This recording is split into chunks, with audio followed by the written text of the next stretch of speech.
with another breaking news response on part of the NSUI students who have submitted a memorandum today regarding the inclusion of chapters on Vinayak Damodar Savarkar and exclusion of Muhammad Iqbal from the syllabus of political science course in Delhi University. Nitish Gaur, the NSUI in charge, has said that they will tear the syllabus if taught. They've warned the university that they will not study the one who apologized to Britishers. Why is it that Muhammad Iqbal was removed? He wrote, Sare Jahan Se Acha. How can he give the idea of Pakistan? The NSUI remembers the student wing of the Indian National Congress. Here's the latest reaction coming in. Listen in.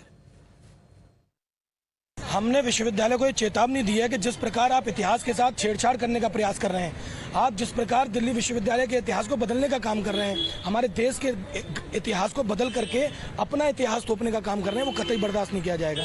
WhatsApp university पे भाजपा और RSS द्वारा जो agenda चलता है, आप उसे दिल्ली विश्वविद्यालय के सिलेबस में जोड़ करके देश को किस दिशा में ले जाना चाहते हैं, आने वाले छात्रों को किस दिशा में ले जाना चाहते हैं।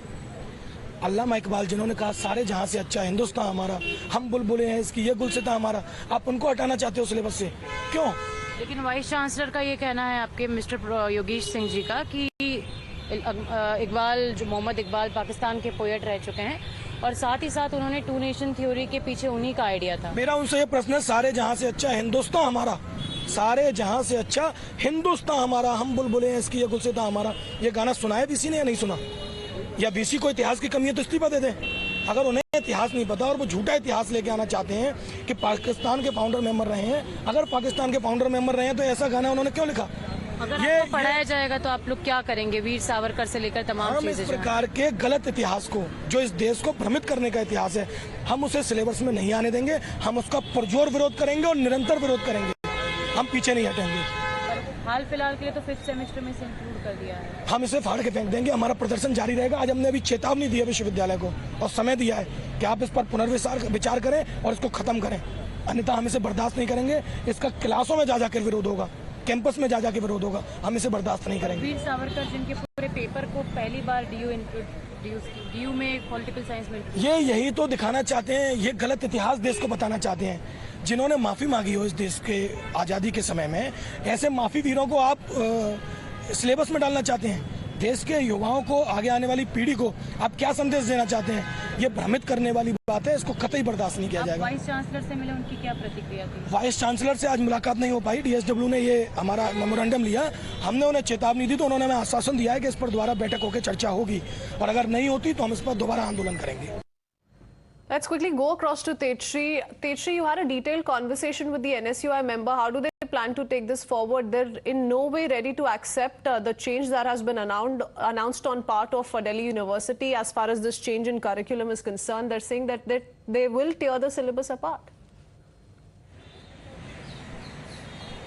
Well, absolutely. They were very adamant that they will not be studying any chapter related to Veer Savarkar, but they were very sure that the chapter of Muhammad Iqbal that has been excluded from the syllabus, they will be studying that, and that memorandum they've submitted to that memorandum they have submitted to the university, and they have clearly mentioned in that memorandum also that they condemn the act, they condemn the step, they condemn the step of including Veer Savarkar in this entire paper, and in fact they also said that if the chapter or if this entire paper is taught to the students, we are very sure that we will tear it, and also we will go in each and every class, we will hold protest, and we make sure that none of the students studying here in the political science department or saying it be any department of the Delhi University, they will not allow the students to study it, and they will also hold back-to-back protests is what they said. And also in fact, apart from submitting memorandum, so let's try and get in a sense of why this kind of criticism is coming in on part of the NSUI. We have NSUI leader Kunal joining us on the phone line. Kunal,